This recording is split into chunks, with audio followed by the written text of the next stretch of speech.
What up, y'all? I am so sorry. I know that I said that I would give y'all an update, and it's been a little minute, but you know, my bad. Look at my hair, Lord. Anywho, so I am in the middle of my third week. Um, so what's been going on, just to kind of give y'all an update, is training has started to get a little more hands off. Been doing a lot more as far as things in the handheld, which is just an iPhone. I'm not sure if each DC, which is just like the warehouse or distribution center that you report to, if everybody has transitioned into iPhones. But I do have a iPhone, a work phone that I have. So with using it, I basically just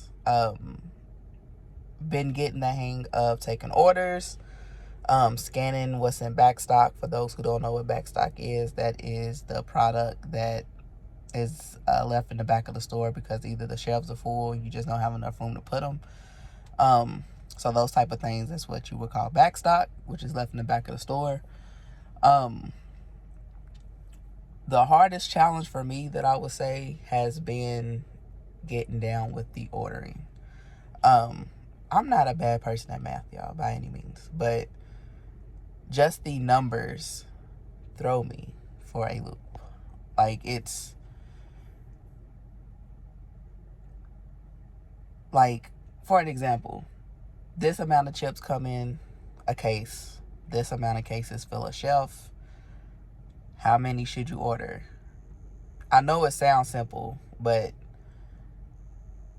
it just, I don't, that is probably the hardest part that I'm having time with catching on to. The truck that I am driving now, this week I officially got the heads up that I can go ahead and start actually driving the truck. So today I drove the whole route. I'm driving one of the bigger trucks, which I think is like 38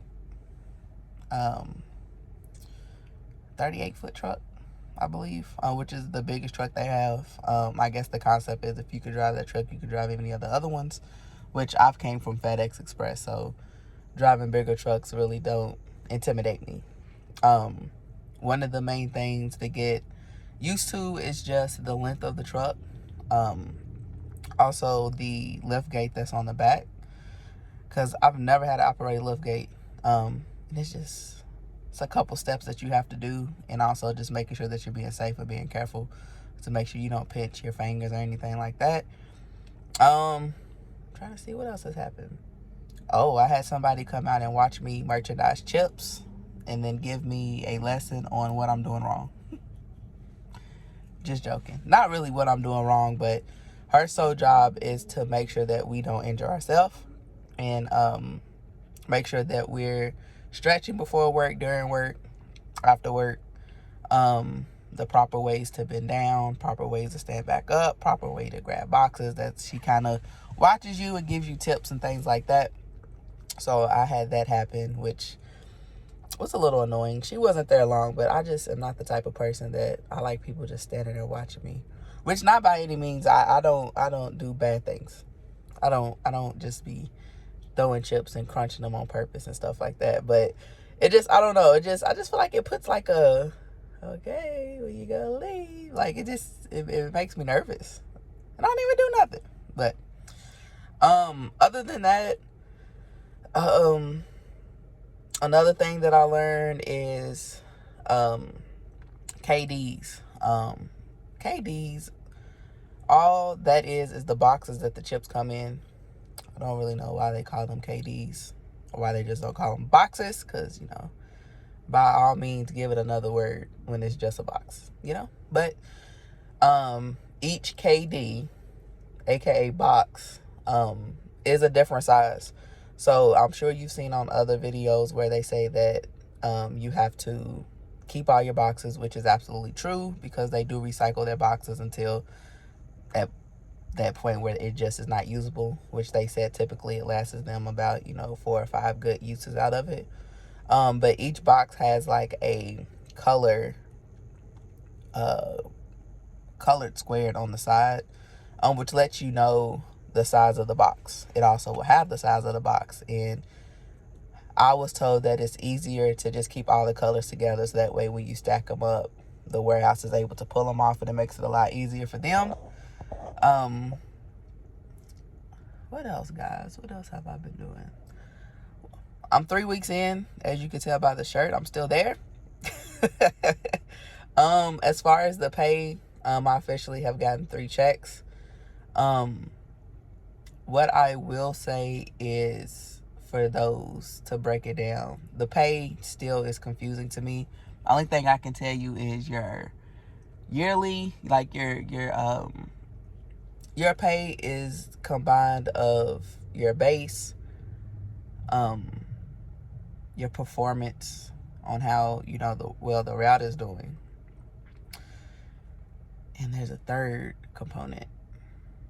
I know it's your base, performance, and your sales. Or maybe the sales and performance are together. But just to let you know, number-wise, only being 3 weeks in, my first check, I started on a Monday. I did get my first check that following Friday, which they said the first couple checks are always going to be like your smaller checks. And just to let you know, my first check was about $479 that I brought home. My base is like I want to say 606.11, something around there. I know y'all probably like, I feel like it's girls talking in circles and going around, because you really don't know nothing. Everything's a guess. But look, it's been a long day. It's been a long week. So just bear with me, okay? But yeah, so what I brought home was about $479.11. These last 2 checks have been kind of consistent, I would say, probably off by like $10, $15. But so about my last check that I just got paid was $517, which is about $15 less than what it was that week before. So I guess, and again, I am still in training, so I can only imagine once I really get out on my own and start doing my own orders and my own sales, that'll go up. But as of right now, I can only tell you what I know. Hours, they fluctuate. So when you're in training and you have days where you got to be there at 2 or 3 and you're getting home around like 9, don't get caught up on that. Because the days have definitely fluctuated. Like today, I went in at 3:30. I didn't get done till about 12-ish, about 12:15-ish. The day before that, went in at 3. I didn't leave till about after 1. And then obviously I've had days where, I'm done by 10 and things like that. So each day is different. Obviously different factors are going to play into that, such as, how empty the store is, how much you've ordered. Just different factors. The biggest tip that I can give you all right now, being in week 3 for me, is definitely ask questions. Because I'm not gonna lie, it is a lot to learn.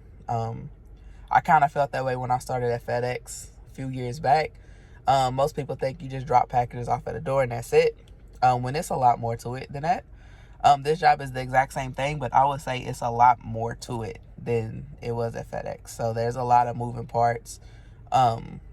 Definitely that can affect your money, like ordering the correct things, ordering enough. So just ask as many questions as you can, because Lord knows I do. I probably have asked the same question multiple times just because I overthink it. But that's just me. I'm an overthinker in general. But ask questions. Most of my questions have been around ordering. Just because this shit's so confusing. But other than that, everything's going good. My body at this point is not as sore as it was that first week, because I tell you. But everything's so good so far. I'll keep you all posted. I'm not sure when my solo day is going to be, my half day solo. I'm sure it's coming up because I'm in week 3, so it probably may be like next week or so, or the week after. Maybe it's week 5 you do that.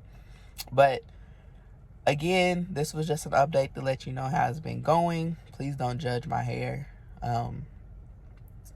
My hair should tell you the type of day it's been. But keep checking me out, you all. Keep following the journey with me. If there is any questions that, like I said, that you want specifically answered, drop them in the comments so I can try to ask my trainer. I'll try to act like they're my questions, like I'm curious about them. But yeah, no problem at all. But yeah, thanks for listening, and I'll follow up with you all next week.